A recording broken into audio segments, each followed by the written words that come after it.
Hello friends, कैसे हैं आप सब। मैं आप सबका अपने YouTube channel our inspire story में दिल से बहुत बहुत स्वागत करती हूँ। दोस्तों, आप शबरी के बारे में तो जानते ही हैं। भगवान ने उनके झूठे बेर क्यों खाए थे, उसके पीछे की एक बहुत ही अच्छी कहानी है। मैं आपको वही सुनाने जा रही हूँ, तो चलिए स्टार्ट करते हैं। रामायण में शबरी का जिक्र हर कोई जानता है। शबरी एक आदिवासी लड़की थी जिसे लोग अछूत मानते थे। भगवान राम एक दिन उनकी कुटिया में पहुंचे और शबरी के झूठे बेर खाए। शबरी का जन्म एक गरीब आदिवासी परिवार में हुआ था। उसे अछूत माना जाता था। शबरी के माँ बाप ने उसका विवाह ऐसे व्यक्ति से तय किया जो शराब के नशे में चूर रहता था। मांस मदिरा के अलावा उसे कुछ नजर नहीं आता था। शबरी ने जब रिश्ता तोड़ने की बात कही तो घर वालों ने मना कर दिया, मगर वह अपनी जिंदगी बर्बाद होते हुए नहीं देखना चाहती थी। शबरी शादी से ठीक पहले घर से भाग गई और जंगल में पहुंची। वहां जंगल में कई ऋषि मुनि तपस्या कर रहे थे।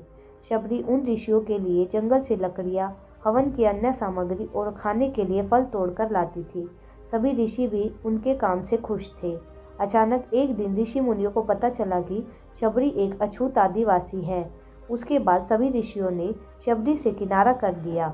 शबरी जिस तालाब से जल लेने जाती थी, ऋषियों ने वहां से पानी लेना भी बंद कर दिया। आखिर में सिर्फ ऋषि मतंग ने ही उन्हें अपनाया और शिक्षा दी।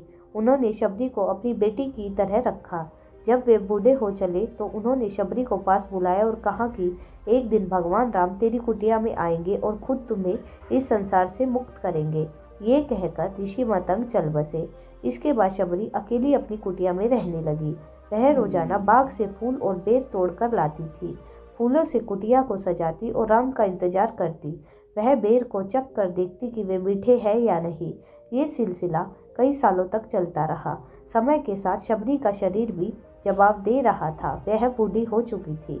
एक दिन राम अपने छोटे भाई लक्ष्मण के साथ सीता की खोज में वन में भ्रमण कर रहे थे। राम को प्यास लगी तो उसी तालाब के पास पहुंचे। कुछ ऋषियों ने राम और लक्ष्मण को सरोवर की तरफ जाते देखा तो रोक लिया। ऋषियों ने कहा कि एक अछूत नारी इस तालाब से पानी लेती है। यहाँ का जल अछूत हो गया है। इसके बाद राम ने उन ऋषियों को डांटा। उन्होंने कहा कि नारी इंसान को जन्म देती है तो वो अछूत कैसे हो सकती है। इस ब्रह्मांड की कोई नारी अछूत नहीं हो सकती। राम ने उनसे उस नारी का पता पूछा। ऋषियों ने शबरी की कुटिया का पता बता दिया। जैसे ही राम कुटिया की तरफ पहुंचे, शबरी ने उन्हें पहचान लिया। वो तेजी में आई और राम के चरणों में गिर गई। इसके बाद शबरी ने राम और लक्ष्मण दोनों की प्यार से आवभगत की। उन्हें अपने मुंह से चखे हुए बेर परोसे। राम ने खुशी खुशी बेर खा लिए, मगर लक्ष्मण ने कहा कि ये बेर शबरी के जूठे हैं, इसे कैसे खा सकते हैं। इस पर राम ने कहा कि ये जूठे नहीं बल्कि मीठे बेर है, इसमें माँ शबरी का प्यार है। इसके बाद शबरी ने भगवान राम से देह त्याग की इच्छा जताई। राम ने आशीर्वाद दिया और शबरी ने उनके सामने से ही अपना शरीर त्याग दिया।